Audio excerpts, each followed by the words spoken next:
ఏర్పాటు చేసుకున్న సంఘ కాపరికి, స్థానిక సంఘానికి కూడా వందనాలు తెలియజేస్తూ ఉన్నాం.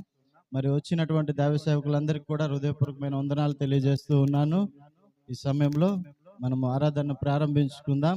రావాల్సిన సేవకులు దేవుడు తోడుకుని వస్తారు ఖచ్చితంగా. మరి రానటువంటి వారికి వారి పనుల్లో దేవుడు వారికి సహాయం చేయలేగిన ప్రార్థనలో జ్ఞాపకం చేసుకుందాం. ఈ సమయంలో ప్రారంభ ప్రార్థన మన మధ్యలో ఉన్నటువంటి మరి కొమ్మనపల్లి పరిచర్య చేస్తున్నటువంటి పాస్టర్ గారు వచ్చి ప్రార్థన చేస్తారు. కొమ్మనపల్లి, పాత కొమ్మనపల్లి గుప్తా పాస్టర్ గారు.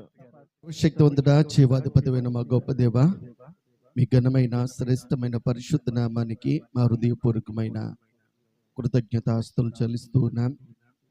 మమ్మల్ని అందరినీ దీవించి ప్రేమించి మరి యొక్క నూతన మాసాన్ని మాకు అనుగ్రహించినందుకు మేము స్తుతిస్తున్నాం.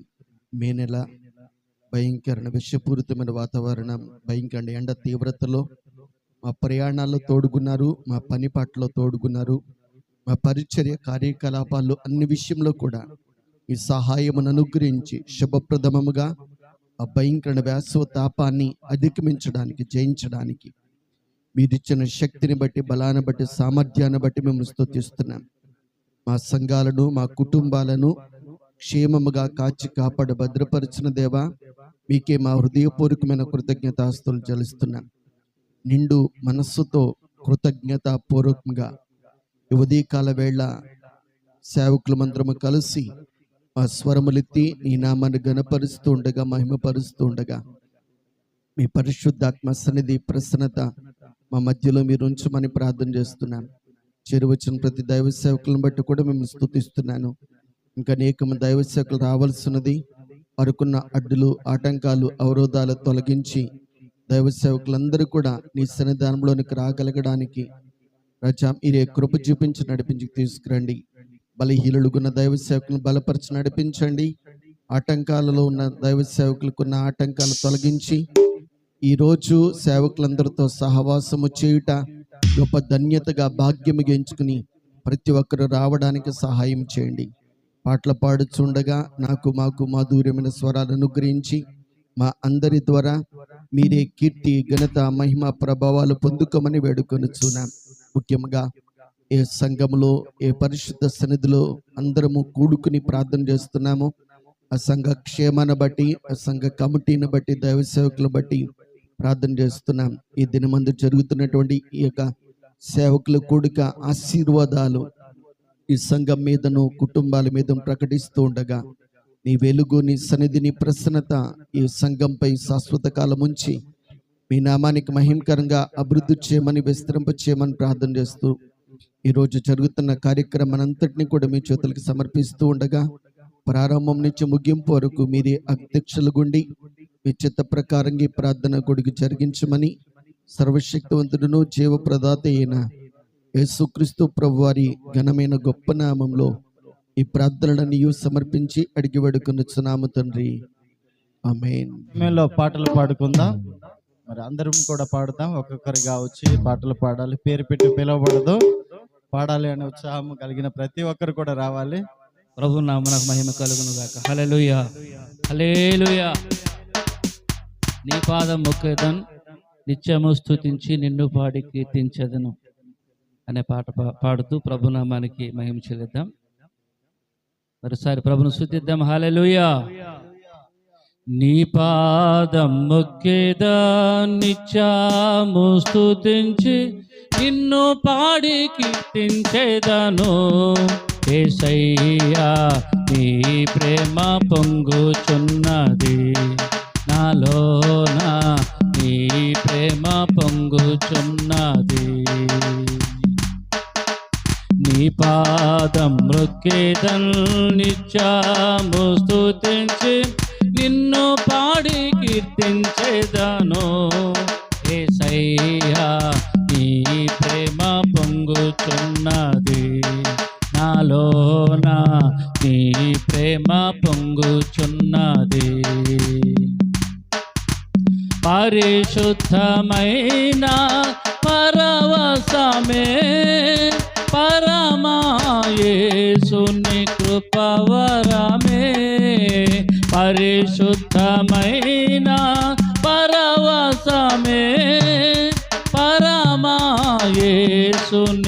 కృపవరమే వెదకి నన్ను కనుగొంటివే, వెదకి నన్ను కనుగొంటివే.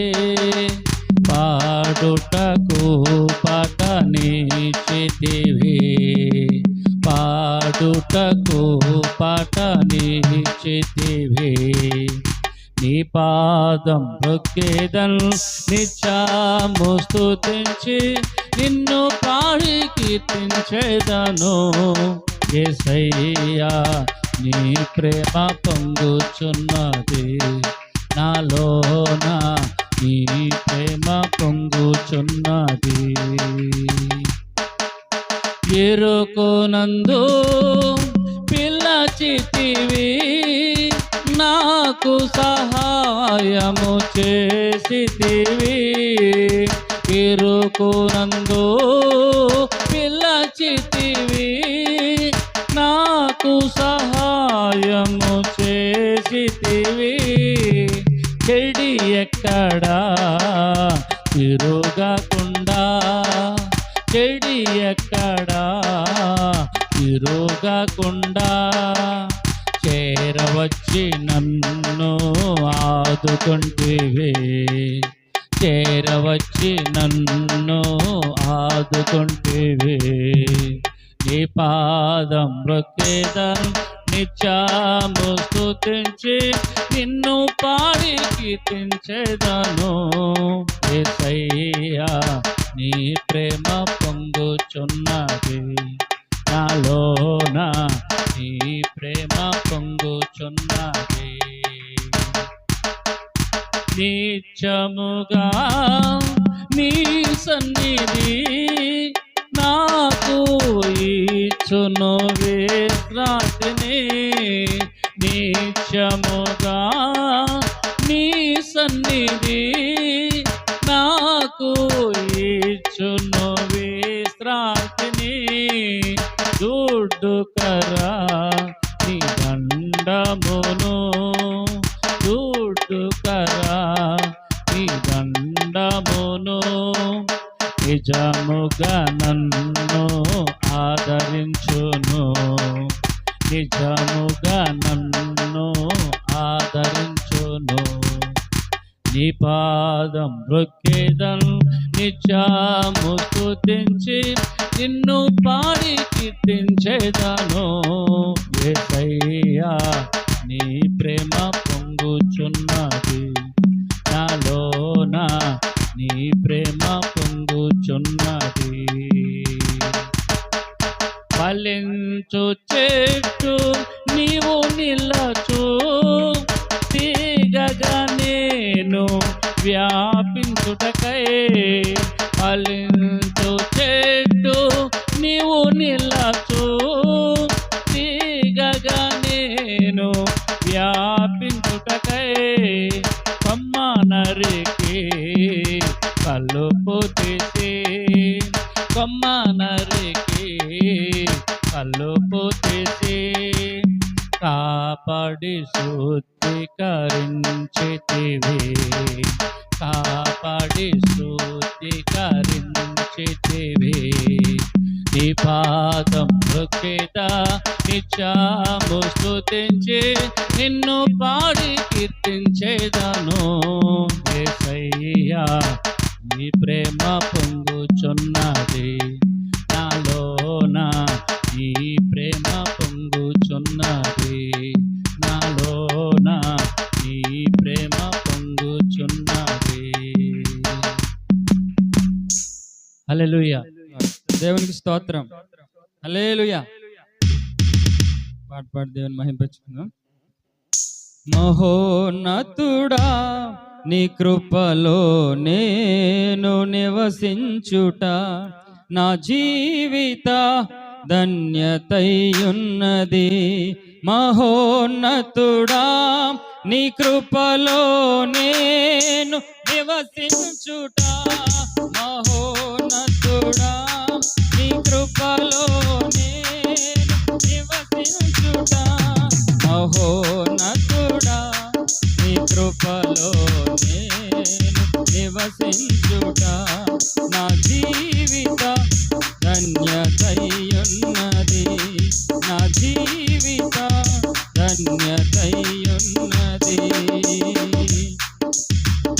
మూడు బారిన జీవితాలను చిగురింపచేయగలవు నీవు, మూడు బారిన జీవితాలను చిగురింపచేయగలవు నీవు.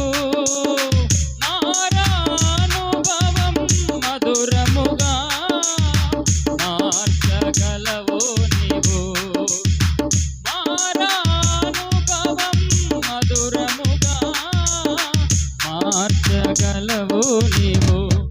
మహోన్నతుడా నీ కృపలో నేను నివసించుట నా జీవిత ధన్యతయున్నది. ఆకువాడక ఆత్మఫలములు ఆనందముతో ఫలించనా, ఆకువాడక ఆత్మఫలములు ఆనందముతో ఫలించనా. జీవజలముల ఓటయైన నీవోరను నన్ను నాటితివా, జీవజలముల ఓటయైన నీవోరను నన్ను నాటితివా. మహోన్నతుడా నీ కృపలో నేను నివసించుట నా జీవిత ధన్యతయున్నది. మహోన్నతుడా నీ కృపలో నేను నివసించుట, మహోన్నతుడా నీ కృపలో నేను నివసించుట, మహోన్నతుడా నీ కృపలో నేను నివసించుట నా జీవిత ధన్యతయున్నది. వాడబారని స్వాస్థ్యము నాకై పరమందు దాచి ఉంచితివా, వాడబారని స్వాస్థ్యము నాకై పరమందు దాచి ఉంచితివా. వాగ్దాన ఫలము అనుభవింప నీ కృపతో నన్ను పిలచితివా, వాగ్దాన ఫలము అనుభవింప నీ కృపతో నన్ను పిలచితివా. మహోన్నతుడా నీ కృపలో నేను నివసించుట నా జీవిత ధన్యతయున్నది. మహోన్నతుడా నీ కృపలో నేను నివసించుట, మహోన్నతుడా నీ కృపలో నేను నివసించుట, మహోన్నతుడా నీ కృపలో నేను నివసించుట నా జీవిత ధన్యతయున్నది, నా జీవిత ధన్యతయున్నది. హల్లెలూయా. దేవునికి స్తోత్రం. నీతి సూర్యుడా యేసు ప్రాణనాథుడా రావయ్యా, నిన్న నేడు ఏకరీతిగా ఉన్నావా. హల్లెలూయా. ఎన్నాడైనా నన్ను మరచిపోయావా. హల్లెలూయా. నిన్న నేడు ఏకరీతిగా ఉన్నావా. నీతి సూర్యుడా యేసు ప్రాణనాథుడా రావయ్యా, నిన్న నేడు ఏకరీతిగా ఉన్నావా. హల్లెలూయా. ఎన్నాడైనా నన్ను మరచిపోయావా. యుగ యుగములకు ప్రభువా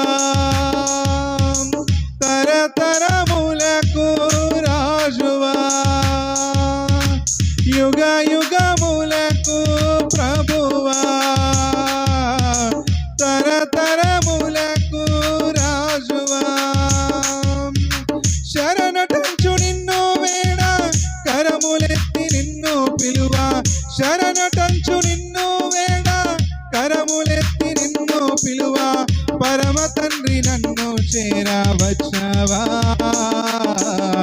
నిన్న నేడు ఏకరీతిగా ఉన్నావా హల్లెలూయా ఎన్నాడైనా నన్ను మరచిపోయావా హల్లెలూయా నిన్న నేడు ఏకరీతిగా ఉన్నావా నీతి సూర్యుడా యేసు ప్రాణనాథుడా రావయ్యా నిన్న నేడు ఏకరీతిగా ఉన్నావా హల్లెలూయా ఎన్నాడైనా నన్ను మరచిపోయావా వేల్పులలోనే గనుడా 10,000లో అతి ప్రియుడా వేల్పులలోనే గనుడా 10,000లో అతి ప్రియుడా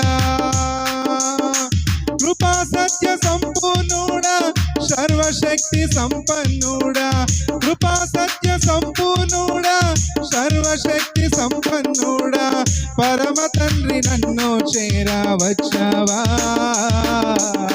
నిన్న నేడు ఏకరీతిగా ఉన్నావా హల్లెలూయా ఎన్నాడైనా నన్ను మరచిపోయావా హల్లెలూయా నిన్న నేడు ఏకరీతిగా ఉన్నావా నీతి సూర్యుడా యేసు ప్రాణనాథుడా రావయ్యా నిన్న నేడు ఏకరీతిగా ఉన్నావా హల్లెలూయా ఎన్నాడైనా నన్ను మరచిపోయావా హల్లెలూయా నిన్న నేడు ఏకరీతిగా ఉన్నావా ప్రేమ పూర్ణుడా నా ప్రాణనాథుడా ప్రేమ పూర్ణుడా నా ప్రాణనాథుడా ప్రాణనాథుడా నా ప్రేమ పూర్ణుడా ప్రాణనాథుడా నా ప్రేమ పూర్ణుడా దేవునికి స్తోత్రం ఆశయ చిన్న ఆశయ ఓ యేసయ్య నీవే తీర్చాలయ్యా ఆశయ చిన్న ఆశయ ఓ యేసయ్య నీవే తీర్చాలయ్యా నీతో నేను నడవాలని నీతో కలిసి ఉండాలని నీతో నేను నడవాలని నీతో కలిసి ఉండాలని ఆశయ చిన్న ఆశయ ఓ యేసయ్య నీవే తీర్చాలయ్యా ఆశయ చిన్న ఆశయ ఓ యేసయ్య నీవే తీర్చాలయ్యా నడువాలేక నేను ఈ లోక యాత్రలు బలహీనైతినయ్యా నడువాలేక నేను ఈ లోక యాత్రలు బహుబలహీనయ్యా నా చేయి పట్టి నీతో నన్ను నడిపించుమయ్యా నా యేసయ్యా నా చేయి పట్టి నీతో నన్ను నడిపించుమయ్యా నా యేసయ్యా నీతో నడవాలని నీతో ఉండాలని చిన్న ఆశయ ఓ యేసయ్యా ఆశయ చిన్న ఆశయ ఓ యేసయ్య నీవే తీర్చాలయ్యా సౌలును పౌలుగా మార్చిన నా గొప్ప దేవుడా సౌలును పౌలుగా మార్చిన నా గొప్ప దేవుడా, నీలో ప్రేమ నాలో నింపి నీలా నన్ను మార్చుమయ్యా. నీలో ప్రేమ నాలో నింపి నీలా నన్ను మార్చుమయ్యా. నీలా ఉండాలని నీతో ఉండాలని చిన్న ఆశయ ఓ యేసయ్యా, ఆశయ చిన్న ఆశయ యేసయ్యా, నీవే తీర్చాలయ్యా. నీతో నేను నడవాలని, నీతో కలిసి ఉండాలని, నీతో నేను నడవాలని, నీతో కలిసి ఉండాలని ఆశయ చిన్న ఆశయ ఓ యేసయ్యా, నీవే తీర్చాలయ్యా. ఆశయ చిన్న ఆశయ ఓ యేసయ్యా, నీవే తీర్చాలయ్యా. హల్లెలూయా. నేనెందుకని నీ సొత్తుగానే మారితిని, యేసయ్యా నీ రక్తముచే కడుగబడినందున, నేనెందుకని నీ సొత్తుగానే మారితిని, యేసయ్యా నీ రక్తముచే కడుగబడినందున, నీ అనాథ ప్రణాళికలో హర్షించెను నా హృదయ సీమా. నీ అనాథ ప్రణాళికలో హర్షించెను నీ హృదయ సీమా.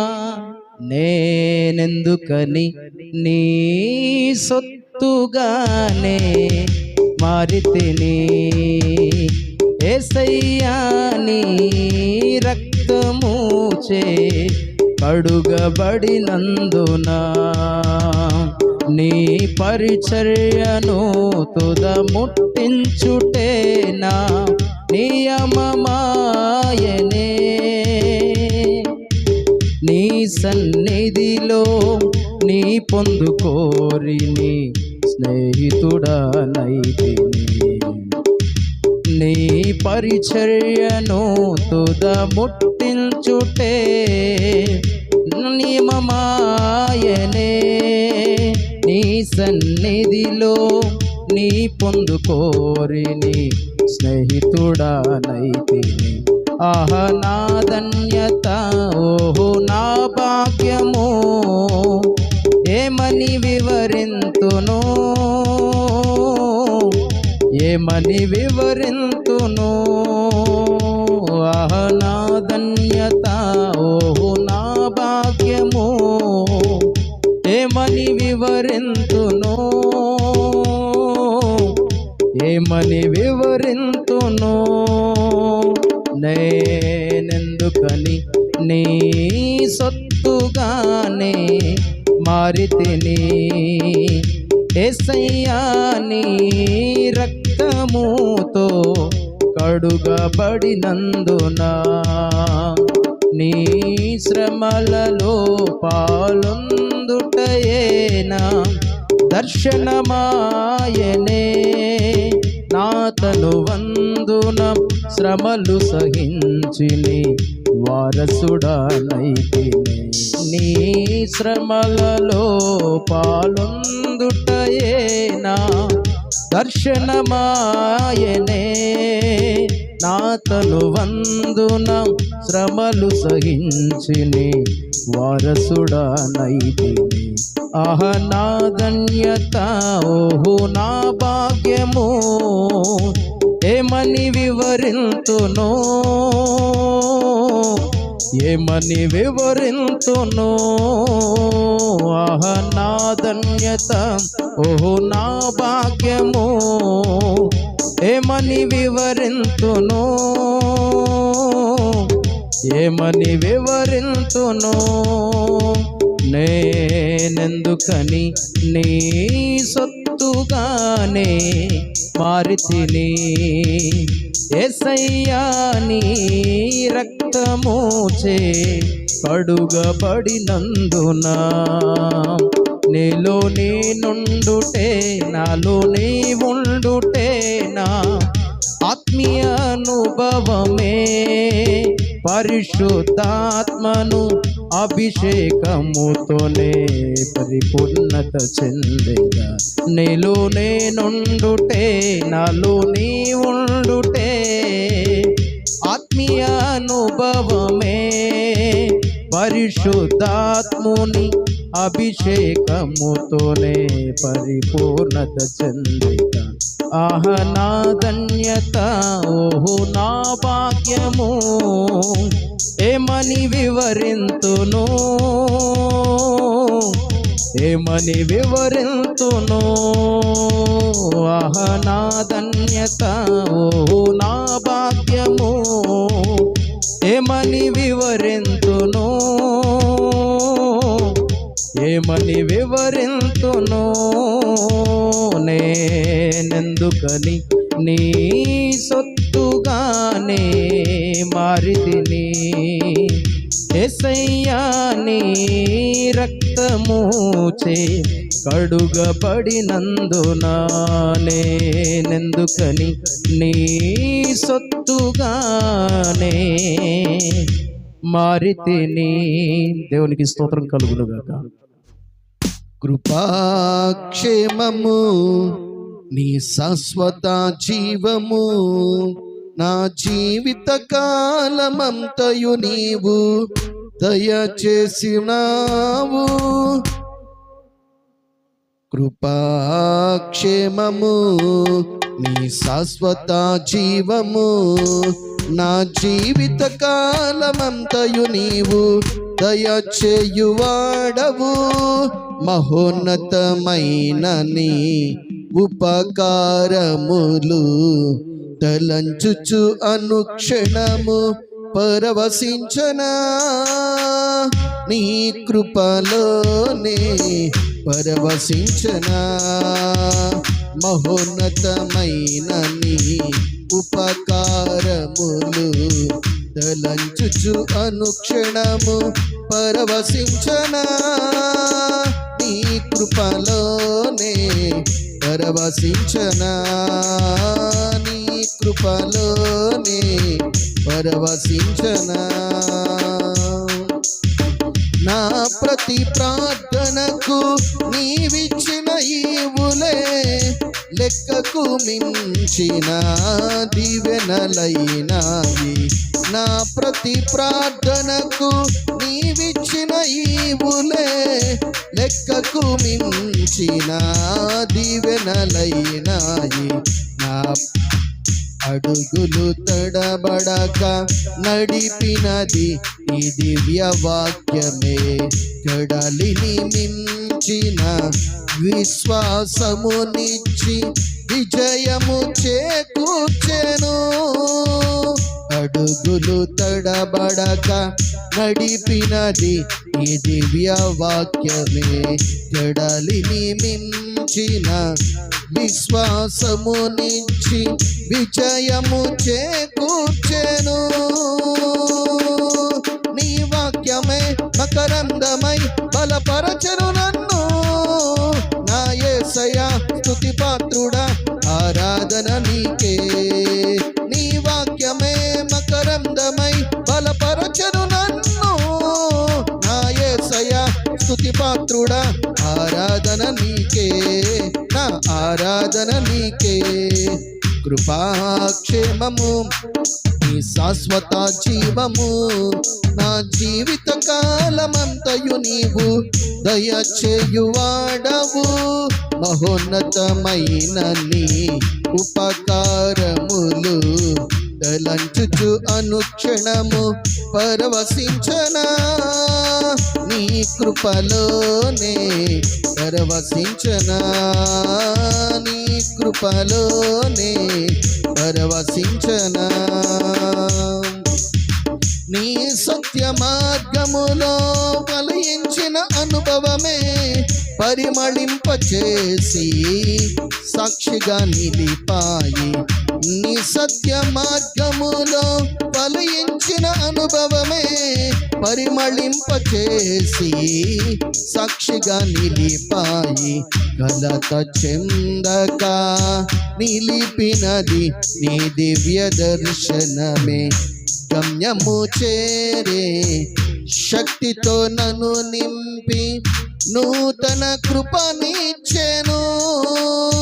కలత చెందక నిలిపినది నీ దివ్య దర్శనమే. గమ్యము చేరే శక్తితో నన్ను నింపి నూతన కృపనిచ్చెను. ఆరాధ్యుడా, అభిషక్తుడా, ఆరాధన నీకే నా యేసయ్యా. స్తుతి పాత్రుడా, ఆరాధన నీకే. ఆరాధ్యుడా, అభిషక్తుడా, ఆరాధన నీకే నా యేసయ్యా. స్తుతి పాత్రుడా, ఆరాధన నీకే, నా ఆరాధన నీకే. కృపాక్షేమము నీ శాశ్వత జీవము, నా జీవిత కాలమంతయు నీవు దయచేయువాడవు. మహోన్నతమైన నీ ఉపకారములు తలంచుచు అనుక్షణము పరవశించనా, నీ కృపలోనే పరవశించనా, నీ కృపలోనే పరవశించనా. నా ప్రాణ ప్రియుడా, నన్నేలు మహారాజా, నా హృది నీ కొరకు పదిలపరచితిని. నా ప్రాణ ప్రియుడా, నన్నేలు మహారాజా, నా హృది నీ కొరకు పదిలపరచితిని. పుర శబ్దము వినగా నా బ్రతుకులో కలలు పండగా, అవధులు లేని ఆనందముతో నీ కౌగిలినే చేరనా. పుర శబ్దము వినగా నా బ్రతుకులో కలలు పండగా, అవధులు లేని ఆనందముతో నీ కౌగిలినే చేరనా. ఆరాధ్యుడా, అభిషక్తుడా, ఆరాధన నీకే. ప్రాణేశ్వర నా యేసయ్యా, ఆరాధన నీకే. ఆరాధ్యుడా, అభిషక్తుడా, ఆరాధన నీకే. ప్రాణేశ్వర నా యేసయ్యా, ఆరాధన నీకే, నా ఆరాధన నీకే. కృపాక్షేమము నీ శాశ్వత జీవము, నా జీవిత కాలమంతయు నీవు దయచేయువాడవు.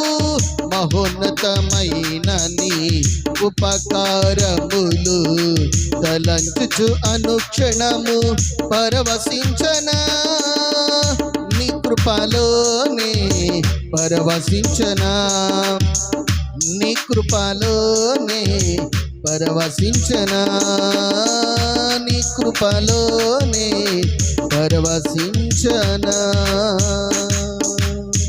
Praise the lord. పాటలు పాడి ప్రభువును మహిమపరిచిన సేవకులందరికీ కూడా హృదయపూర్వకమైన వందనాలు. ఇప్పుడు మనము ఇంకా రావాల్సిన వాళ్ళు వస్తూనే ఉంటారు. మనము ముందుకు ఇలా వెళ్ళిపోదాం. దేవుని యొక్క సన్నిధిలో ఉన్నాము. దేవునికి మహిమ కలుగును గాక. హల్లెలూయా. ఈ సమయంలో మనము పరిశుద్ధ గ్రంథం నుండి అందరు లేచి నిలబడినట్లయితే పరిశుద్ధ గ్రంథం నుండి దావీదు సంకీర్తన 27వ అధ్యాయము మొదటి నుండి చివరి వరకు ఉత్తర ప్రత్యుత్తరీతిగా చదువుకుందాం. పాస్టర్ శ్రీనివాస్ గారు ముందుకు వచ్చి, పాస్టర్ సింహాద్రి గారు ముందుకు వచ్చి వాక్యాన్ని పఠిస్తారు.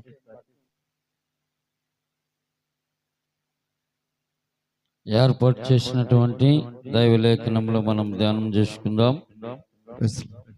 కీర్తన గ్రంథము 27వ అధ్యాయము.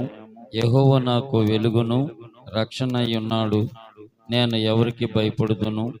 యెహోవా నా ప్రాణదుర్గము, ఎవరికి వెరుతును?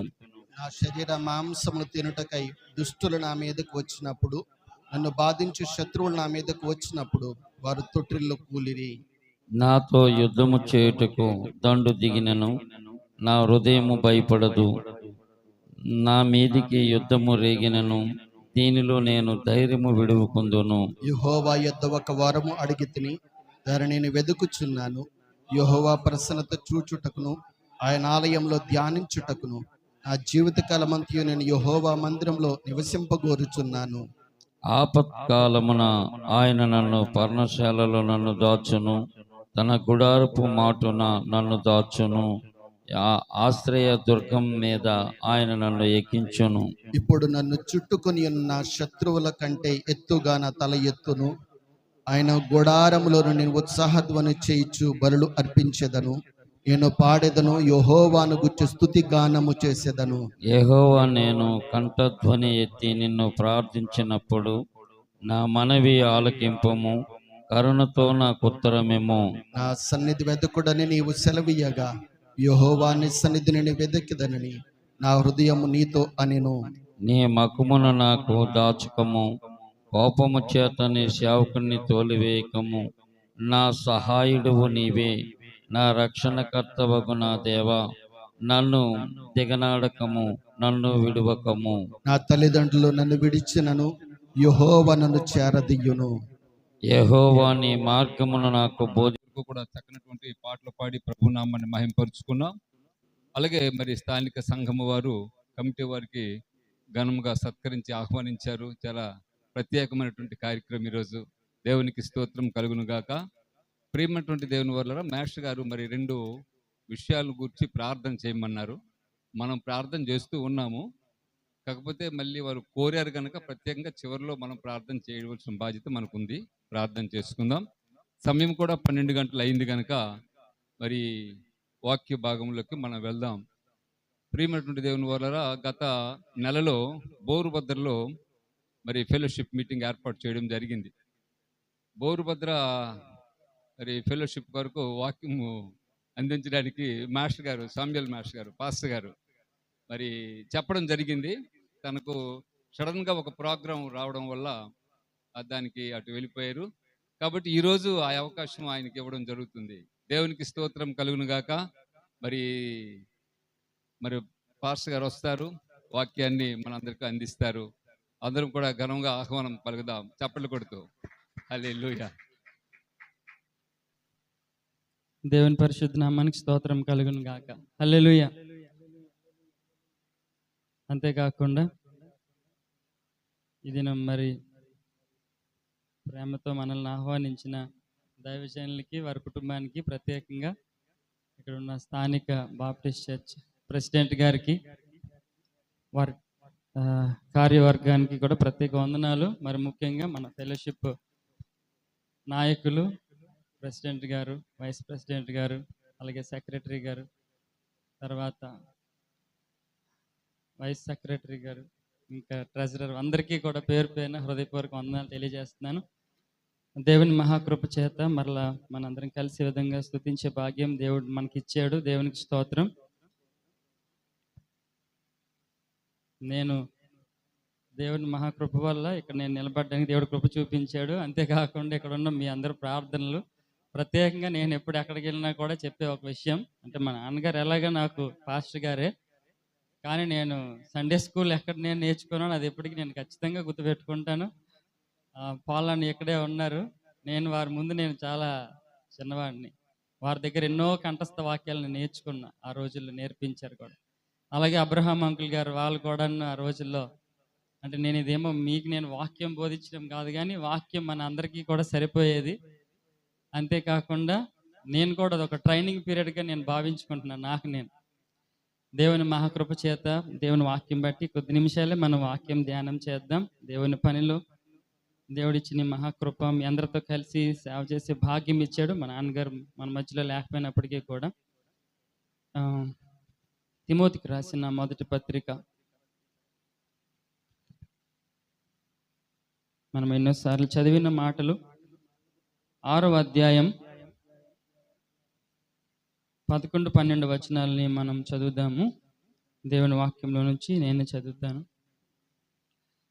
దైవజనుడా, నీవైతే వీటిని విసర్జించి నీతిని, భక్తిని, విశ్వాసమును, ప్రేమను, ఓర్పును, సాత్వికమును సంపాదించుకొనుటకు ప్రయాసపడుము. మనందరం కూడా దేవుని పని చేస్తున్నాము, దేవుని మహాకృప వలనే. దైవజనుడా అన్న మాటను నేను నాకు చెప్పినప్పుడు నేను ఏం మాట్లాడతాను, దైవజనులను మన అందరికీ కూడా పనికొచ్చే మాటలు నేను మాట్లాడడం కదా, దేవుడే మనతో మాట్లాడతాడు వాక్య ప్రకారంగా. అందరికీ కూడా ఇది పనికొచ్చే వాక్యం, అందులో నేను కూడా ఒకడిని కనుక కలిసి ధ్యానం చేద్దామని నేను ఈ వాక్యాన్ని మీ ముందుకు తీసుకురావడం జరుగుతుంది. దైవజనుడా, నీవైతే వీటిని విసర్జించి, ఇక్కడ 2 మాటలు మనకు కనిపిస్తాయి. 1-2 నెంబర్లు క్లియర్గా రాయబడిన మాటలు ఏంటంటే, 1వ దాంట్లో విసర్జించి, దాని కింద ఫుట్ నోట్లో విడిచి పారిపోము అన్న మాట రాయబడింది. 2వ దగ్గర ప్రయాసపడుము, సంపాదించుకొనుటకు ప్రయాసపడుము అని ఉంది. అక్కడ వెంటాడము అని 2 మాటల్లో కూడా చాలా ప్రాముఖ్యమైన మాటలకి ఇక్కడ రాయబడ్డాయి. దైవజనుడ అన్న మాట మనందరికీ బాగా పరిచయమైన మాట. ఎందుకంటే మనం ఎక్కడికి వెళ్ళినా అందరూ కూడా దైవజనులు అన్నట్టుగానే మనల్ని భావిస్తారు, పిలుస్తారు, ప్రేమిస్తారు. లేఖనం కూడా అదే సెలవిస్తుంది. ఆ రోజుల్లో కూడా తిమోతి గారు చేసే పని కూడా అదే. అపోస్తలుడైన పౌలు గారు ఇక్కడ ఎక్కువ శాతం కనిపించే మాటలు ఏంటంటే, తిమోతి గారికి రాస్తున్నప్పుడు ఆ రోజుల్లో ముఖ్య కారణము ఈ అధ్యాయం రాయడానికి అని కొంతమంది బైబిల్ స్కాలర్స్ రాసిన ప్రకారం, ఆ రోజుల్లో ఎక్కువ అసత్య బోధల్ని నుంచి సంఘాన్ని ఎలా కాపాడుకోవాలి, అంతేకాకుండా నీ సేవా పరిచర్య నువ్వు ఎలా కాపాడుకోవాలి అన్న ఉద్దేశంతో దాదాపుగా BC 60లో ఈ పత్రికను, లెటర్ని ఆయన రాయడం జరిగింది తిమోతి గారికి. కనుక ఈనాటి కాలానికి కూడా ఇది చాలా ప్రాముఖ్యమైన మాటలని నేనైతే భావిస్తున్నాను. ఇంగ్లీష్లో దాన్ని మ్యాన్ ఆఫ్ గాడ్ అన్న మాట రాయబడుతుంది. అంటే దేవుని యొక్క మనిషి, దైవజనుడు అంటే మనము, లేదా దేవుని పని చేస్తున్న ఎవరమైనా మనము దేవుని యొక్క మనుషులం కానీ ఈ లోకంలో గుర్తించబడుతున్నాం కనుక కొన్ని ప్రత్యేకమైన ఈ క్యారెక్టర్స్ మన జీవితంలో ఉండాలని పరిశుద్ధాత్మ దేవుడు కోరుతూ మరొకసారి మనకి జ్ఞాపకం చేస్తున్నారు. మనం ఎన్నోసార్లు చదివిన మాటలు అయితే అందులో మొట్టమొదటి నీవైతే వీటిని విసర్జించాలి అంటే విడిచి పారిపోవాలి అన్న మాట రాయబడింది. దైవజనుడైతే కూడా విసర్జించాల్సినవి కొన్ని ఉంటాయి అంటే ఖచ్చితంగా ఉంటాయనే లేఖనం సెలవిస్తుంది.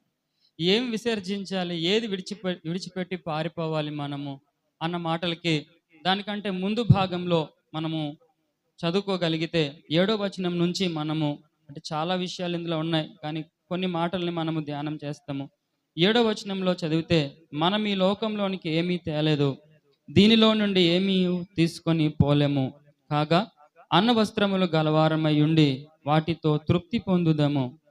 సో ఇది మొట్టమొదటి మాటగా ఆయన చెప్తూ మనము తృప్తి కలిగి ఉందాం. దైవజనులముగా ఈ లోకంలో జీవించినంత కాలము కూడా మనకి మెయిన్ ఉండాల్సింది ఏంటిదంటే తృప్తినే. ఎందుకంటే తృప్తి లేకపోతే ఎంత ఉన్నా కూడా, ఏమొచ్చినా ఏం తెచ్చినా మనకి ఏం ఉపయోగం కూడా ఉండదని ఆ రోజుల్లోనే అపోస్తలుడైన పౌలు గారు తిమోతి గారికి చెప్తున్నాడు. తను చిన్నోడు కనుక అంటే ఇప్పుడు మనం ఎప్పటికీ కూడా నేను అనుకుంటున్నాను ఈ చదువుతున్నప్పుడు, ఆ రోజుల్లో తిమోతి గారు యవనస్తుడే, చిన్నోడే, కానీ మనకి పోలిస్తే తిమోతి గారు దాదాపుగా 2000 సంవత్సరాలు పెద్దోడు. ఇప్పటికీ మనం అతన్ని యంగ్ లాగానే ట్రీట్ చేస్తూనే ఉంటాం, తిమోతి గారు అన్నట్టు. కానీ నిజానికి మనకన్నా చాలా పెద్ద వయసు కలిగిన వాడే. అంటే మనం అతని దగ్గర చాలా చిన్నవాళ్ళమే. నేను ఇంకా చిన్నవాడిని అనుకోండి. కాకపోతే ఇక్కడ మనకంటే తమ్ముళ్ళు కూడా కొంతమంది. ఈ వాక్య ప్రకారంగా మనం చూసినప్పుడు తృప్తి కలిగి ఉందాము. దైవజనులైన మన జీవితం ఎప్పుడూ కూడాను దేవునిలో తృప్తి కలిగి జీవించాలన్నది ఈ పరిశుద్ధ లేఖనం యొక్క భాగం. ఒకవేళ అలా తృప్తి కనుక లేకపోతే మన జీవితం ఏ రకంగా మారిపోతుంది అన్నదానికి కొన్ని మాటల్ని ఇక్కడ ఆయన ఇవ్వడం జరిగింది. జనరల్గా తృప్తి లేనప్పుడు ఒకటే కోరిక ఉంటుంది, ఎక్కువగా ధనాన్ని సంపాదించాలని, ఏదేదో సంపాదించాలని, లేదా పేరు కోసం, దేనికోసమైనా ఒక దానికోసం ప్రాకులాడడం, తప్పదు, ఖచ్చితంగా జరుగుతుంది. ధనవంతులగుటకు అపేక్షించువారు అంటే ఏమి విసర్జించాలి అన్నదానికి పౌలు గారు ముందు దీన్ని చెప్తున్నారు. ధనవంతులగుటకు అపేక్షించువారు శోధనలోను, ఉరిలోను, అవివేకయుక్తములను, హానికరములనైన అనేక దురాశలలోను పడుదురు. కనుక ఈ వాక్యాన్ని తిమోతి గారికి చెప్తున్నాడు. నువ్వు దేవుని సేవకు వచ్చావు, దేవుని సేవ చేస్తున్నావు కనుక తప్పక నువ్వు తృప్తి కలిగి ఉండాలి. నువ్వు ధనవంతుడిగా మారడం కోసం ఎట్టి పరిస్థితుల్లో కూడా ప్రయాస పడొద్దు, దానికోసం ఆతురత ఎట్టి పరిస్థితుల్లో కూడా పడొద్దు. ఎందుకంటే నీకంటే ముందు నేను ఎంతో మంది జీవితాలను చూశాను, వాళ్ళందరి జీవితాలు ఏ రకంగా ఉన్నాయో నేను వాటిని కూడా చూసి నేను నీకు ఈ విషయాల్ని తెలియజేస్తున్నాను. నీవు వారిలాగా అయిపోకూడదు, నీవు వారిలాగా నీ సేవ పడిపోకూడదు, నీవు వారి తాలూకా జీవితంలాగా నశించిపోకూడదు అన్న ఆశతో అపోస్తలుడైన పౌలు గారు తిమోతికి మరీ తన ప్రియమైన కుమారుడికి ఎప్పుడు భావించేవాడు కాబట్టి తన సంఘం నిలబడాలని, క్షేమాభివృద్ధి కలగాలని ఈ మాటలు తెలియజేస్తున్నాడు. కనుక ఇక్కడ రాయబడిన మాట, ధనవంతులగుటకు అపేక్షించేవారు చూడండి, ముఖ్యంగా 3 విషయాల్లో శోధనలలోను మనం ఎప్పుడూ ప్రార్థన చేస్తాం, శోధనలు తప్పించి ప్రభు అని. అయితే ధనవంతులగటానికి ఆతృత పడే వాళ్ళు ఖచ్చితంగా శోధనలో పడతారు ఎట్టి పరిస్థితుల్లో కూడా. మ్యాక్సిమం ఎక్కువ శాతం దురాశ వల్లనే శోధన లోపలికి మనిషి వెళ్తాడని లేఖనం చెప్తుంది. యాకోబు రాసిన పత్రికలో కూడా అదే చెప్తాడు. మనిషి దురాశ వలన ఈడ్చబడిపోతాడు లోపలికి. దేవుడు ఎవరిని శోధించడు అని దేవుని వాక్యం స్పష్టంగా ఉంది. 2వ మాటలో మనం ఉరి, ఇది కూడా చాలా ప్రమాదమైనదే, ప్రాణం తీసేదే. కనుక ఇందులో కూడా కారణం ఏంటంటే ధనాపేక్ష, అంటే ధనవంతులగటకు అపేక్ష కలిగిన వాళ్ళు. అవివేకయుక్తములు అంటే వివేకం లేని పరిస్థితులు, అంటే జ్ఞానం లేని పరిస్థితులు. ఏం చేస్తుంటారో వాళ్ళకే తెలియదు. చూసే వాళ్ళు నవ్వుతున్నారని కానీ, చూసే వాళ్ళ జీవితం దగ్గర హేళన అయిపోతామని కానీ, అవమానపరచబడతామని కూడా ఆలోచించకుండా అవివేకంగా ఏదో ఒకటి మాట్లాడతారు, ఏదో ఒకటి చేస్తుంటారు. కనుక ఈ మాటల్లో తిమోతి గారికి చెప్తున్న మాటలు, అట్టివి మనుష్యులను నష్టంలోను నాశనంలోను ముంచివేయను. చూడండి ఎంత భయంకరమైన పరిస్థితి అంటే, మనుషులందరినీ కూడా అన్నట్టు వీళ్ళని వాళ్ళని లేదు, మనుషులందరినీ కూడా నాశనం చేసే దాంట్లో ఇవి ధనాపేక్ష, ధనవంతులగుటకు అపేక్ష ఉంది. ఎందుకనగా ధనాపేక్ష సమస్తమైన కీడులకు మూలము. ఇది మన బాగా కంఠస్థ వచ్చిన వాక్యం, ధనాపేక్ష సమస్తమైన కీడులకు మూలం. సరే, దానిని కొందరు ఆశించి విశ్వాసం నుండి తొలగిపోయి, ధనాపేక్ష ఎప్పుడైతే వచ్చిందో ఆటోమేటిక్గా ఏం తొలగిపోతుంది అని అంటే విశ్వాసం నుండి తొలగిపోయి అక్కడతో ఆగట్లేదు, నానా బాధలతో తమ్మును తామే పొడుచుకునిరి అని చెప్తుంది మాట. కనుక అంటే ఇప్పుడు మనకి ఇది అవసరమా అని అంటే చాలా అవసరమే. ఎందుకంటే ఏ రోజు ఎప్పుడు ఏ పరిస్థితులు ఎలా మారుతాయో తెలియట్లేదు. పరిస్థితులు చూస్తుంటే చాలా దగ్గరలో మనము చాలా మంది జీవితాల్లో అపోస్తలుడైన పౌలు గారు కూడా అది తరిచి చూశారు. అందులో ఆయన ముందు లిస్టులో కూడాను చాలా మంది కోసం అక్కడ రాశారు, కొన్ని పేర్లు మెన్షన్ చేశారు. వాళ్ళందరూ కూడా ఒకప్పుడు మంచిగా వాడబడిన వాళ్ళే, వాళ్ళందరూ కూడా ఒకప్పుడు మంచిగా ఎదిగిన వాళ్ళే, వాళ్ళందరూ కూడా ఒకవేళ పౌలు గారిని వెంబడించిన వాళ్ళే. అయినప్పటికీ కూడా ఎందుకో తప్పిపోయారు, కారణం ఇది అని చెప్తూ వాళ్ళందరూ తమ్మును తామే పొడుచుకున్నారు. ఇది ఎంత భయంకరమైన మాట. ఇప్పుడు జనరల్ గా మనం అందరం భయపడుతున్న చాలా దగ్గరలో చాలా మందికి భయపెట్టే విషయం ఏంటి అని అంటే, ఎలక్షన్స్ వచ్చే ఎవరో గెలుస్తారు, లేకపోతే ఎవరో వస్తే వాళ్ళేదో చంపేస్తారు, వీళ్ళేదో పొడిచేస్తారు, వాళ్ళేదో నాశనం చేసేస్తారు అన్న పరిస్థితిలో చాలా మంది చాలా దగ్గర మనకి వాట్సాప్ లో మెసేజ్లు అన్నీ వస్తున్నాయి. అయితే అఫ్ కోర్స్ అది ఒకవేళ అలా జరిగితే క్రీస్తు కొరకు హతసాక్షులు అవుతారు, చాలా వరకు వాళ్ళకేం పెద్ద నష్టమేమి కూడా కాదని అనుకోవచ్చు. కానీ ఇది ఎంత భయంకరం, తమ్మును తామే పొడుచుకోవడం. అంటే దేనికోసం భయపడుతున్నామో, దేనికోసం మనం సంఘానికి అలర్ట్ చేస్తున్నామో అది వారికి వారే పొడుచుకొని చనిపోవడం, నాశనం అవడం అనేది ఎంత భయంకరం, ఎంత దురదృష్టకరం. కనుక ఈ విషయంలో ఇక్కడ రాయబడిన ప్రకారంగా అందుకే ఆయన చెప్తున్న మాట, దైవజనుడా నీవైతే వీటిని విసర్జించి. అంటే ధనం వద్దా అంటే మనకి ధనం కావాలి. వాక్యమే చెప్తుంది మనల్ని దేవుడు ఐశ్వర్యవంతులుగా చేయడానికి. నాకు ఎప్పుడు ఇష్టమైన వాక్యం ఏంటంటే కొరింథీయులకు రాసిన 2వ పత్రికలో 8:9 మాట రాయబడి ఉంటది, మన ప్రభు అయిన యేసుక్రీస్తు కృపను మీరు ఎరుగుదురు కదా, ఆయన ధనవంతుడై ఉండి కూడా మీరు తన దారిద్ర్యం వలన ధనవంతులు కావాలని ఆయన మీ నిమిత్తము దరిద్రుడు. ఆయన అంటే మన నిమిత్తమే ఆయన దరిద్రతలోకి వచ్చాడు, మనల్ని ధనవంతులు చేయడానికే. అంటే మనము దానికోసం అపేక్షించకుండానే ఈ భూమి మీద మనకున్న ప్రతి అవసరతను, ప్రతి అక్రతను కూడా తీరుస్తాడు. చాలా సార్లు నేను ఇష్టపడే మాటలు కొన్ని ఉంటాయి. ఎందుకంటే శిష్యుల్ని పిలిచిన తర్వాత కూడా యేసు ప్రభువుని వెంబడించిన తర్వాత వాళ్ళు ఎవరు కూడా యేసే చెప్పినట్టుగా జీవించినప్పుడు లాస్ట్లో ఆయన అడుగుతుంటాడు, నేను మిమ్మల్ని పిలిచాను కదా. పేతురు గారు అయితే ఒకసారి అడగకనే అడుగుతారు, ప్రభువా అన్నీ వదిలేసి రమ్మన్నావు కదా నాయన, ఇప్పుడు ఆయన వెనకాల వచ్చే మాకేం ప్రయోజనం ప్రభువా అని అంటే ఆయన అంటాడు కదా, ఇవన్నిటితో పాటు ఇహమందును పరమందు 100 రెట్లు ఇస్తాను అని చెప్తూ లాస్ట్లో ఆయన ఒక మాట అంటాడు, ఇంతకాలం నేను ఇప్పుడు వెళ్ళిపోతున్నాను, మీరు నాతో ఉన్నారు, మీకు ఏమైనా తక్కువ అయిందా అని అడుగుతాడు యేసు ప్రభు. అంటే వాళ్ళందరూ ఒకటే మాట అంటారు, మాకేమీ తక్కువ కాలేదంట. దేవునికి స్తోత్రం కలుగును గాక. అంటే అఫ్ కోర్స్ వాళ్ళందరికీ బిల్డింగ్లో లేకపోతే ఇంకేమో ఉన్నాయి కాదు, కానీ వాళ్ళకు ఉన్నది తృప్తి. యేసయ్య వారితో ఉన్నాడు, మళ్ళీ వస్తాడు, తీసుకెళ్తాడు, వారి దగ్గర ఉన్నది గొప్ప తృప్తే వాళ్ళ దగ్గర ఉంది కాబట్టి వాళ్ళు మాకేం తక్కువ కాలేదంట. అదే చెప్పారు వాళ్ళు. కనుక ఇక్కడ కూడాను అయితే కొంతమంది ఈ పరిస్థితిలోకి వెళ్తే అందులో ఒక శిష్యుడు అలాగనే తప్పిపోయాడు కదా, అలాగనే తప్పిపోయాడు కేవలం ధనం వల్లనే. అతను కూడా యేసు ప్రభుతో ఉన్నవాడే, కానీ చాలా తమను తానే పొడుచుకున్న పరిస్థితి. ఆ ఇస్కరియోతు యోధుని ఎవరు చంపలేదు, కానీ తనకు తానే తన జీవితాన్ని నాశనం చేసుకునే పరిస్థితి వచ్చింది కేవలం 30 వెండి నాణేల కోసం. ఈరోజు దైవజనులైన మన జీవితాల్లో కూడా ఈ లోకంలో ఇలాంటి టెంప్టేషన్స్, ఇలాంటి శోధనలు ఇవన్నీ వస్తాయంటే ఖచ్చితంగా వస్తాయనే వాక్యం మనకు క్లియర్గా చెప్తుంది. లేకపోతే తిమోతి గారి కోసం పరిశుద్ధాత్మ దేవుడు రాయిపించారు. ఈ రోజుల్లో మనకి కూడా ఈ మాటలు మనం ఒకసారి జ్ఞాపకం చేద్దాం. వీటిని విసర్జించాలి, అదే మనం విసర్జించాల్సింది. ఒకటి తృప్తి కలిగి ఉన్నప్పుడు ఖచ్చితంగా వీటిని విసర్జిస్తాం. విసర్జించలేకపోయినప్పుడు మనకి బాగా పరిచయమైన వ్యక్తి గెహజీ గారు చేసిన పనే అవుతుంది. ఆయన ఆయన ఆయన నాయకుడైన ఎలీషా అయితే నాకు అది ఎంత అద్భుతంగా చెప్తాడు. ఎవరో వచ్చారు, ఒక ఆయన తెలియదు, వచ్చాడు బాగుపడతాను అన్నాడు. అసలు ఎలీషా రిజెక్ట్ చేసేసాడు, అక్కర్లేదయ్యా, నువ్వు దేవుని దగ్గరికి వచ్చావు అంతే చాలు అంటాడు. కానీ గెహజీ వెనకాల పరిగెట్టుకొని వెళ్ళి అబద్ధమాడి మరి ధనం తెచ్చుకోవడం వల్ల ఎంత భయంకరం, కుష్టి వ్యాధి సంపాదించుకోవడం వల్ల అది చాలా దారుణమైన స్థితి. నిజానికి ఏలియా తర్వాత ఎలీషా అయితే, ఎలీషా తర్వాత గెహజీ ఎలాంటి పొజిషన్లో ఉండాలో మనం ఆలోచిస్తే చాలా పవర్ఫుల్ పొజిషన్లో ఉండాలి.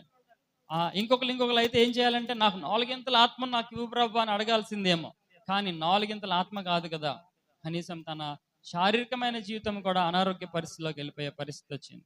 కనుక ఈ వాక్య ప్రకారంగా దైవజనులైన ప్రతి వారి జీవితంలో, మన అందరి జీవితంలోని ఈ చివరి దినాల్లో ఖచ్చితంగా అయితే ఇది ఒక్కటి ఉంటే సరిపోదు, కానీ ఇక్కడ ఉన్న కొన్ని లక్షణాలను కూడా మనం కలిగి జీవించాలనే వాక్యం మనకు సెలవిస్తుంది. నీవైతే వీటిని విసర్జించి అంటే విడిచి పారిపోవాలి. ఒకవేళ అలాంటి ఏవైనా సరే ఆకర్షణలు మన దగ్గరకు వచ్చినప్పుడు ఏం చేస్తుండాలంటే అసలు విడిచి పారిపోతుండాలన్నంతగా దేవుని వాక్యం మనకి చెప్తుంది. అంటే చూసిన వాళ్ళకి ఎలాగుంటే చెప్పండి, బాబు డబ్బులు తీసుకొని వెనకాల ఎవడో వస్తుంటే మాకొద్దని పారిపోతుంటే పిచ్చోడ్లాగా ఉన్నాడు, డబ్బులు ఇస్తామంటే పారిపోతున్నాడు ఏంట్రా అన్నట్టుగా ఉంటుంది. నిజమే, లోకానికి మనం పిచ్చోళ్ళమే, ఎర్రోళ్ళమే, కానీ దేవుని దృష్టికి మనం చాలా జ్ఞానవంతులమే. దేవునికి స్తోత్రం కలుగును గాక. అసలు వెర్రోలంగా ఉన్నామనే లోకంలో నుంచి మనల్ని ఏర్పాటు చేసుకున్నాడు. ఎందుకంటే లోకం దృష్టికి అది ఉంది, లోకానికి అది చాలా కావాలి, అవసరం. ఎందుకంటే వాళ్ళు ఇక్కడే ఏదో అనుభవించాలనుకుంటారు, కానీ మనము అనుభవించాల్సిందంతా ఆ శాశ్వతమైన రాజ్యం కోసమే మనం ఏర్పాటు చేయబడ్డాం, అనేక మంది కోసం. కనుక ఈ వాక్య ప్రకారంగా ఇక్కడ రాసింది విడిచి పారిపోదాం. 2వ మాటలో నీతిని, భక్తిని, విశ్వాసముని, ఇది ఒక్కొక్కటి వివరిస్తే మనం అవసరం లేదు, మన అందరం దైవజనులు, మీరు అందరూ కూడా నాకంటే సీనియర్ మోస్ట్ కాబట్టి నో ప్రాబ్లం. ఒక్కొక్క పదాన్ని ఒకసారి జ్ఞాపకం చేసుకొని మన హృదయంలో భద్రపరుచుకుంటే సరిపోద్ది. నీతిని మనకి బాగా తెలుసు, ఇవి మనం ఇప్పుడు ప్రయాసపడాలంట దీనికోసం. ఇంతవరకు కూడా ప్రయాసపడద్దు దీనికోసం, ఇప్పుడు మనం దీనికోసమే ప్రయాసపడాలి అని వాక్యం చెప్తాం. నీతి కోసం ప్రయాసపడడం అంటే ఏంటి అని అంటే మనకు తెలిసిందే, మనం ఈ లోకంలో ఏమేం చేస్తున్నామో నీతి కార్యాలు, నీతిమంతుడు ఎవరు లేరు.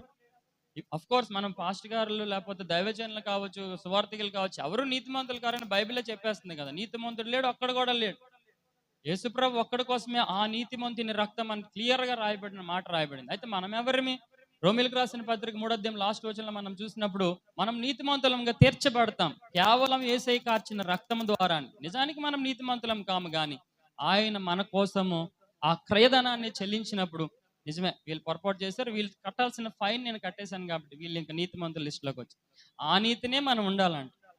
లేకపోతే కొన్నిసార్లు మనం ఇలా మోసపోయే పరిస్థితి కూడా ఉంటుంది. ఈ రోజుల్లో చాలా దగ్గరలో నేను అనుకోకుండా ఒకసారి ఒక బ్రదర్తో మాట్లాడుతున్నప్పుడు ఆయన ఏమన్నాడు అంటే, మా సంఘంలో మేము చాలా పర్ఫెక్ట్గా ఉంటాం సార్, మీ సంఘం ఏంటి సార్ అంటే, నేను చాలా మంచిదే, దేవునికి స్తోత్రం. మీ సంఘం అంత పర్ఫెక్ట్గా ఉంటే నిజానికి మేము కూడా మీ సంఘాన్ని తప్పకుండా పాటించడం తప్పేం లేదు. ఎందుకంటే అందరం కూడా ఆయన దృష్టికి పర్ఫెక్ట్ కావాలి.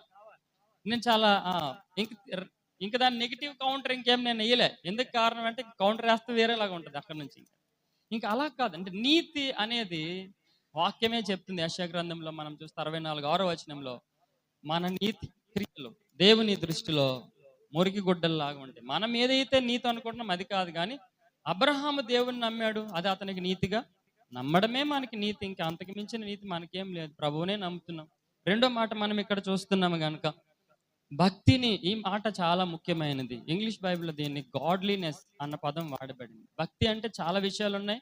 మనం యాకోబు రాసిన పత్రికలో కానీ తిమోతి పత్రికలో చాలా దగ్గరలో నిజమైన భక్తి, దైవ భక్తి, తర్వాత సంతృప్తి సహితమైన భక్తి కోసము ఇవన్నీ రాయబడ్డాయి. కానీ ఒక్క వర్డ్లో దీన్ని గాడ్లీనెస్ అనగానే దాని తాలూకా ట్రాన్స్లేషన్ హోలీనెస్ కింద కన్వర్ట్ చేసింది. అంటే పరిశుద్ధత. భక్తి అనడానికి ముఖ్య లోకంలో ఉన్న భక్తిని మనం ఆలోచన చేయండి. తాగి మరి డోలకు కొట్టాడంటే మరి మామూలుగా కొట్టాడు, ఒక్కొక్కడు కూడా ఎలా కొడుతుంటారంటే ఆడు చూస్తాడు ఒకవైపు, కొడతాడు ఒకవైపు, ఏటేటో చేస్తుంటారు. వాళ్ళది భక్తి అనుకుంటున్నారు, కానీ దేవుని వాక్యం చెప్తే నీ భక్తి ఎలాంటిది కాదు. ఎలాగదని చెప్పి హోలీనెస్, అందులో పవిత్రత, పరిశుద్ధత ఖచ్చితంగా కనిపించాల్సిందే దేవుని దృష్టిలోని అని వాక్యం స్పష్టంగా చెప్తుంది. తిమోతి గారికి చెప్తున్న ఈ మాటల్లో నుంచి ఈ కాలపు దైవజనులైన అందరికీ కూడా, మనందరికీ కూడా ఆయన రాకడ వచ్చేంత వరకు ఈ లక్షణాలు మనలో కనిపిస్తే ఆయనతో యుగయుగాలు మనం జీవిస్తాం. అందుకే అక్కడికి ఏం తేలేదు, ఏమి కూడా తీసుకొని అక్కడికి మనం వెళ్ళలేం. ఇవే మనం కలిగి ఉండాల్సిందని తిమోతికి చాలా క్లియర్గా చెప్తున్నాడు. కనుక భక్తిని, విశ్వాసం కూడా మనకి చాలా ప్రాముఖ్యమైనది. ఇది మనందరికి బాగా తెలుసు. ఎన్నో వచనాలు మనం దీనికోసం మనం మాట్లాడుతూనే ఉన్నాం. విశ్వాసం లేకుండా దేవునికి ఇష్టమై ఉండడం మనము అసాధ్యం. అంటే ఏంటంటే అన్ని పరిస్థితుల్లో కూడా మనం దేవుని మీద ఆధారపడటమే. చిన్నపిల్లలు ఎలాగైతే తల్లిదండ్రులు నమ్ముతారో మనం కూడా, దేవా నాకు ఈ పరిస్థితిలో ఉంది నాయన, నాకు పాస్టర్ గారులు అయితే మనకి కష్టాలు రావా, మనకి ఇబ్బందులు రావా, ఆర్థిక పరమైన ఇబ్బందులు అంటే ఖచ్చితంగా వస్తాయి. ప్రతి దైవ సేవకుడికి ఖచ్చితంగా. ఈవెన్ నాకు కూడా చాలా మందికి చాలా సార్లు అనుకుంటా, నేను ఉద్యోగం చేస్తున్నాను కాబట్టి ఏం పర్లేదు, నెలకి జీతం వస్తుంది, నో ప్రాబ్లం అన్నట్టు ఉంటుంది. కానీ ఖచ్చితంగా చాలా ఇబ్బందికరమైన పరిస్థితులు నేను కూడా ఎదుర్కొనే పరిస్థితి వచ్చింది. మా మదరాలు, మా ఫాదరాలు అంటే ఆ రోజుల్లో నాకు అంత కష్టం లేకపోవచ్చు, కానీ ఖచ్చితంగా నా వరకు నేను వచ్చేటప్పుడు సేవా పరిచయ విషయంలోకి వస్తే మాత్రం చాలా ఇబ్బందులు ఎదుర్కొనే పరిస్థితి వచ్చింది. చేతుల్లో పైసలు లేని పరిస్థితులు కూడా ఉన్నాయి. కానీ అలాంటి పరిస్థితుల్లో కూడా మనం ఎవరి మీద విశ్వాసం పెట్టుకోవాలి అంటే దేవుని వాక్యమే మనకు చెప్తుంది. ఆటోమేటిక్ దేవుడు ఎలాగో ఒకలా మన సహాయం చేస్తూనే ఉన్నాడు, అలా చేస్తూనే వస్తున్నాడు. దేవునికి స్తోత్రం కలుగును గాక. అందుకే తిమోతి గారి విషయంలో ఇక్కడ చెప్తుంది. అంటే అలాంటి అవసరాలు ఉన్నప్పుడు సైతాన్ ఎంత తెలివైనడు అంటే మన అవసరం చూసుకొని మనల్ని ఎరేసే పరిస్థితిలో వాడు ఉంటాడు. ఇప్పుడు ఈ టైంలో వీడికి కనుక ఎరేస్తే ఖచ్చితంగా వీడు ఏం చేస్తాడు, గాలానికి పడతాడు అనుకోండి. వెంటనే మన ఆర్థిక పరమైన అవసరం చూసి ఎక్కడి నుంచో, అలాంటప్పుడు మనం వెంటనే జ్ఞానం కలిగి తెలుసుకోగలిగితే ఖచ్చితంగా మనము ఆ ఊరిలో నుంచి తప్పించబడిపోతాం, దేవుని కొరకు నిలబడగలుగుతామని వాక్యం చెప్తుంది. ప్రేమ అండి, ఇది చాలా ముఖ్యం. నేను చిన్నప్పుడు ఎప్పుడో ఆకుమర్తి డానియల్ గారి పాటలు చాలా చాలా చాలా పాటలు పాడుకునే వాళ్ళం. చాలా మందికి మనకు కూడా తెలుసు. అతను ఒక పాట రాస్తారు. అతను కూడా యాక్చువల్గా బాప్టిస్ట్ చర్చ్ బ్యాక్గ్రౌండ్ నుంచి వచ్చారు, కాకినాడ పట్టణంలో నుంచి. ఆయన రాసిన పాటలు ఎందుకు మరి రాశారో, ఎంతమందిని చూసి రాశారో తెలియదు.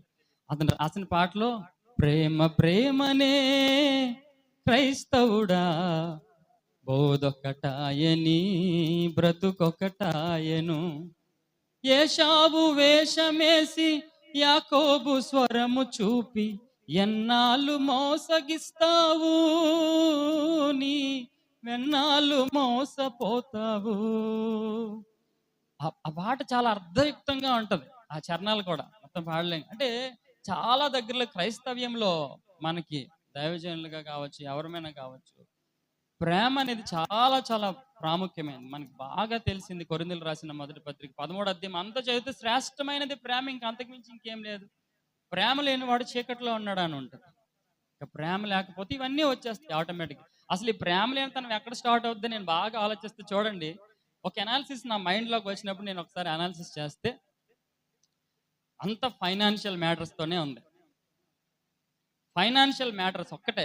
ఇక్కడ ఏ కులము కానీ, ఏ జాతి కానీ, ఏ మతం, దేనికి తేడా లేదు. ఒక్క డబ్బు దగ్గర వచ్చిన ఆ తారతమ్యాల్లోనే భేదాభిప్రాయం, ఆ ప్రేమ అనేది తక్కువైపోవడం కనిపిస్తుంది. ఈవెన్ నేను అంటే మా సార్లతో నేను మాట్లాడతా, టీచర్స్తో కొంతమంది, సార్ మరి మీరు ఒక కులానికి చెందిన వాళ్ళు కదా, ఒక వివాహం మీ ఇంట్లో జరుగుతుంది కదా, మీరు ఇంత మంచి పొజిషన్లో ఉన్నారు కదా, మరి మీ కులంలో అందరికీ చెప్పారా? నేను ఒకసారి మామూలుగా అడిగితే అందరికీ చెప్పరాలు, వాళ్ళకి సరిపోవాలి వాళ్ళ స్టేటస్కి. ఏం సార్ చెప్పలేదు, మరి మీ కులం ఎక్కువ కదా, మీ కుల పిచ్చి ఎక్కువ కదా, మరి మీరు ఎందుకు సార్ చెప్పలేపారంటే చెప్పరు. ఎందుకు చెప్తారంటే వాళ్ళకి ఆ స్థాయి ఉండాలి. అది ఫైనాన్షియల్ స్టేటస్ ఉంటేనే తప్ప అక్కడ కులము లేదు, మతము లేదు, ఏం తేడా లేదు. ఇక్కడే తేడా ఉంది. ప్రేమ కోల్పోవడానికి కారణము ఫైనాన్షియల్ మ్యాటర్స్. అయితే దేవునికి స్తోత్రం, దేవుని ప్రజలకి దేవుడు ఎప్పుడో చెప్పేశాడు కాబట్టి ఎంత ఫైనాన్షియల్ స్టేటస్ ఉన్న అందరూ కూడా మనం ప్రేమలోనే బ్రతుకుతున్నాం, కేవలం దేవుని వాక్యం పట్టుకొని మాత్రమే. దేవునికి స్తోత్రం కలుగును గాక. చాలా మంది, మనమే కాదు, చాలా మంది దైవజనులు వాళ్ళు ఎంతో మంచి మంచి స్థాయిలో ఉన్నవారు కావచ్చు, అటు ఏ పరిస్థితులు ఉన్నా కూడా. ఇప్పుడు ఉదాహరణకి నేను చెప్తా, నా వయసు చాలా చిన్నది అనుకోండి, కొన్ని అందరూ ప్రేమగానే చూస్తున్నారంటే కారణం దేవుని ప్రేమే, లేకపోతే ఖచ్చితంగా తారతమ్యాలు వచ్చి ఉండేవి, లోకంలో పరిస్థితుంది. అయితే మనం కూడా దేవుని వాక్య ప్రకారంగా ఏ ఫైనాన్షియల్ స్టేటస్ అయినా కానివ్వండి, ప్రేమ చాలా ముఖ్యమైనది. 2 మాటలు మనం ముగిస్తున్నాము. ఓర్పు కోసం మనకి బాగా తెలుసు. చూడండి, ఓర్పు కోసం అంటే ఇది చాలా ముఖ్యం. మన ఒక దైవజనుడిగా మనకి ఎంత ముఖ్యం అని అంటే, సంఘం విషయంలోకైతే మరి ఇంకా చాలా ముఖ్యంగా ఉంటదేమో నాకు తెలిసి. కొన్ని సార్లు ఆలోచిస్తే, ఎందుకు ప్రభువా ఈ సంఘం నాకు అప్పచెప్పావు నాయన, ఏంటి బాధ, ఏంటి పరిస్థితి, ఆ రోజుల్లో మా నాన్నగారు చెప్పినా వినలేదు, నాకంటే మంచోడు నీకు దొరకలేదా, ఇంకా పాత పనులు బోల్డ్ మంది ఉన్నారు కదా, వాళ్ళు చెప్పితే వినరు, కానీ వాళ్ళకి ఏం అనకూడదు, మనం గట్టిగా చెప్తే ప్రాబ్లం. ఇవన్నీ కూడా ఆలోచించినప్పుడు నిజంగా అంత ఓపిక మనకి చాలా ఉండాలి అందరి వయసులో కూడా. అలాగే మన సహవాసంలో కూడా చాలా ఓపిక, ఓర్పు అనేది ఏంటవుద్దంటే ప్రసంగి 10:4 మనకు రాయబడిన ప్రకారం ఓర్పు ఉన్నప్పుడు పెద్ద దోహ కార్యాలు జరగకుండా కాపాడుతుందని వాక్యం చెప్తుంది. అది ఫ్యామిలీ లైఫ్ కానివ్వండి, మనకి ఆటోమేటిక్గా మనకి ప్రెషర్ ఫ్యామిలీ లైఫ్లో కూడా పడుతుంది డెఫినెట్గా, మనం అది ఆలోచించగలిగితే. ఎందుకంటే ఎక్కడున్న చిరాకు తీసుకెళ్ళి అక్కడ ఖచ్చితంగా అమ్మగారు ఉంటారు కాబట్టి వాళ్ళ మీద మరి ఇంకెవరు మనకుంటారు కదా, ఈజీగా మనం ఏదన్నా అనిస్తే ఫస్ట్ వాళ్ళని అనేయచ్చు, తిరిగి వాళ్ళు తిరగబడరు కాబట్టి. బయట ఎక్కడంటే మనకి పనికిరాదు. నేను కొన్నిసార్లు అలాగ ఆలోచించినా నాకు నవ్వు వస్తుంది, తర్వాత బాధ అనిపిస్తుంది. ఒకసారి నేను మరి అంటే మీరు ఎవరైనా కడుతున్నారో నాకు తెలియదు, నేనైతే ఎల్ఐసి కట్టాను. ఎందుకని కట్టానంటే ఎక్కువైపోయి కాదు, మాకేమో కట్టాలి, ట్యాక్స్ రిడక్షన్ కోసం కట్టాలి. ట్యాక్స్ రిడక్షన్ కోసం కడితే అక్కడికి వెళ్ళాను. అక్కడ ఒక మేడం గారు ఉన్నారు, నాకేమో అక్కడ ఎంత అమౌంట్ వచ్చిందో నేను ఎంత కట్టాలో చెప్పండి అని చెప్పాలి అని నాకు అనిపించింది. అక్కడికి వెళ్ళి, మేడం ఎక్స్క్యూజ్ మీ మేడం, నేను ఎంత కట్టాలి మేడం అని. తర్వాత నేను బయటకు వచ్చిన తర్వాత అంత వినయం ఆవిడ దగ్గర నాకు అవసరమా అనిపించింది. ఇంట్లో నేను అంత వినయం ఎక్కడ నాకు ఎలాగొచ్చిందిరా బాబు అసలు. మేడం నాదంతా చెప్పండి అని మనం కొద్దిగా గట్టిగా అడగొచ్చు, కానీ నాకు ఆశ్చర్యం, ఇంటి దగ్గర ఏం చేయలేదు, ఇంకేం చేయలేదు అంటే ఓపిక కొన్నిసార్లు మనకి ఎందుకు పోతుంది అంటే ఈ సంఘ బాధ్యతలు, బరువులు, అటు 2 పక్కల బాధ్యతల వల్ల. కానీ ఓపిక మనకి చాలా ఉండాలండి, సంఘ విషయాల్లో కావచ్చు. అది రెండోది, మనకున్న ఫైనాన్షియల్ ట్రబుల్స్లో అస్సలు ఇంకా ఓపికని కోల్పోతాం. అవి ఎన్నో ఉంటాయి, మన పిల్లల ఫీజులు కట్టడం కానివ్వండి, లేకపోతే మనకే కొన్నిసార్లు మనం బండి మనమే బాగు చేసుకోలేం, లేకపోతే మన చెప్పులు మనమే కరెక్ట్గా ఇచ్చేసుకోలేం, ఇవన్నీ ఉంటాయి. సో వీటన్నిటిలో మనకు ఉండాల్సింది ఓపిక, ఓర్పే. ప్రభువా నువ్వు తప్పక ఒక రైట్ టైంలో సహాయం చేస్తావు నాయన, నువ్వు ఖచ్చితంగా సహాయం చేస్తావు అని చెప్పి మనం ఆ ఓపికతో ప్రభు దగ్గర ఉండేటప్పుడు, ఆ తిమోతి గారికి నేర్పిస్తున్నారేమో అద్భుతమైన మాటలు. సాత్వికం సంపాదించుకుంటూ ప్రయాసపడమన్న మాట. ప్రయాసపడాలంట, వీటి వెనకాల వెళ్ళాలంట. సాత్వికము అనేది కూడా మనకు తెలుసు. అసలు ఒక్క మాట మనం గుర్తుపెట్టుకుంటే, సాత్వికులు ధన్యులు, వారు భూలోకాన్నే స్వతంత్రించుకుంటారు. మనం సంపాదించుకోవాలని కోసము ఎంతో మందిని సంపాదించుకోవాలనుకున్నప్పుడు మనకు ఉండాల్సింది ఏంటనంటే, కొంతమంది డబ్బులు ఇచ్చి సంపాదించుకోవాలన్నట్టు మనకి ఇప్పుడు అంతా తెలుసు. డబ్బులు ఇస్తే బోల్డ్ మందిని సంపాదించచ్చు అనుకుంటారు, కానీ ఎంతవరకు ఉంటారండి వాళ్ళంటే కొంతవరకే ఉంటారు. మళ్ళీ ఎవరో డబ్బులు ఇస్తే మళ్ళీ ఇంకో వైపు వెళ్ళిపోతారు, ఇంకా వాళ్ళు ఎవరో డబ్బులు ఇస్తే ఇంకొక వైపు కానీ కాదు.